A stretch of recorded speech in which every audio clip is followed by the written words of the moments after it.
Tiap akhir tahun, Indonesia itu punya dua banjir. Banjir bandang dan banjir debat soal halal haram ucapan Natal. Video ini bukan soal halal haram mengucapkan Natal, tapi ini soal cara berpikir. Ya. Jadi, bolo-bolo mau tahu bagaimana dasar pelarangan ini sudah dipelintir sedemikian rupa sehingga lagi dan lagi tidak berkesudahan. Sebagaimana ribut soal ijazah, kita terus ribut soal akidah. Padahal masalahnya di logika.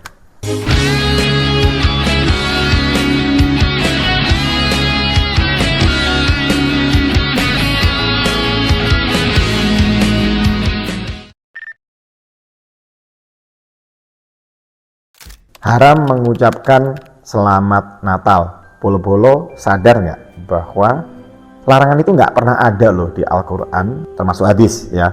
Bahkan surat 4 ayat 86 itu mensyaratkan penghormatan kepada kaum lain dengan penghormatan yang lebih baik apabila kita diberikan suatu penghormatan. Artinya kalau pada suatu waktu ada umat lain yang menghormati ketika kita merayakan hari besar kita, maka sebetulnya Al-Quran itu menganjurkan bahwa kita memberikan penghormatan yang lebih baik pada saat mereka merayakan hari besarnya. Itu fakta yang sangat nyata, tidak ada satupun larangan di Al-Quran dan hadis. Kalian boleh bolak-balik ayat demi ayat, juz by juz, satu persatu, mau sampai nanti Jan Etes jadi presiden Indonesia ke-13 pun kita tidak akan menemukan dalil larangannya. Maka kalau ada yang bilang dalilnya jelas, ya kasih ke kita ya, sebut ayatnya, tulis di kolom komentar. Kalau sampai ada yang bisa menunjukkan rujukan ayat dan hadisnya bahwa mengucapkan selamat Natal itu haram, maka saya janji mulai minggu depan channel ini akan berubah genre menjadi channel tutorial cara beternak terwelu. Jadi kalau di Al-Quran tidak ada larangannya, kalau di hadis tidak ada rujukannya, munculnya dari mana larangan itu? Ternyata sebagian besar ya munculnya itu dari fatwa MUI tahun 1983 yang menyatakan bahwa ucapan selamat Natal itu haram. Cuman masalahnya sebetulnya ya dari fatwa yang sering dicomot itu, faktanya bahwa fakta itu berbicara tentang larangan mengikuti upacara Natal bersama, bukan larangan mengucapkan selamat Natal. Ya coba bolo-bolo bisa baca lagi ya. Fatwanya jelas ya, yang dilarang itu adalah mengikuti upacara Natal. Bahkan keluarga dari Buya Hamka sendiri, ketua MUI pada saat itu menegaskan kok bahwa ayahnya itu ucapin selamat Natal, bahkan berkunjung ke tetangga-tetangganya merayakan Natal gitu kan. Ada latar belakang dari larangan kenapa kok sampai dilarang untuk mengikuti upacara Natal. Jadi pada saat itu kan biasa ya di sekolah-sekolah Kristen ya, mau yang Protestan atau Katolik itu kan ketika misa Natal itu di sekolah di Indonesia ini kan biasa ya, jadi murid yang Muslim itu sekolah Kristen gitu kan. Bahkan sekarang sudah mulai tren sekolah Islam diikuti oleh orang-orang non Muslim, itu sudah lumrah. Nah pada saat itu yang terjadi adalah ketika misa Natal itu orang-orang yang Muslim itu juga tanda kutip ya itu dipaksa untuk mengikuti, dan juga kejadian di beberapa perusahaan yang dimiliki oleh bos-bos yang Kristen itu juga konon katanya pada saat itu juga mewajibkan karyawannya yang non-Kristen juga untuk ikut katakanlah upacara keagamaan ya Natal gitu kan. Nah melihat fenomena semacam itu supaya mencegah terjadi gesekan yang lebih jauh, maka muncullah fatwa larangan untuk mengikuti upacara Natal. Jadi konteksnya itu perlindungan untuk kebebasan beragama gitu, bukan larangan untuk beramah tamah dengan umat lain. Tapi entah kenapa jangan ikut upacara Natal itu berubah jadi jangan ucapkan selamat ya. Ini algoritmanya lebih plot twist daripada algoritma TikTok ya. Nah ini lebih plot twist lagi ya. Jadi ada yang bilang bahwa kalau kita mengucapkan selamat Natal itu berarti sama dengan mengakui bahwa Yesus adalah Tuhan. Kok iso? Ini logikanya dari mana? Jadi gini nih, ini analogi ya.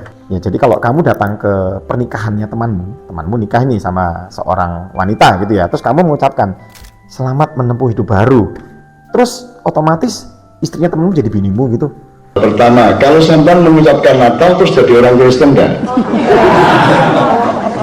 Begitu nulis selamat Natal, kok Kristen aku?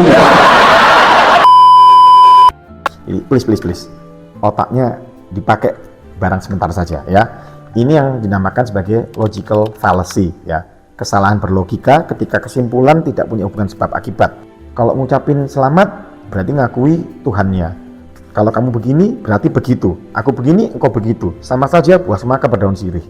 Buah semangka berdaun sirih. Dua hal berbeda dipaksa disamakan.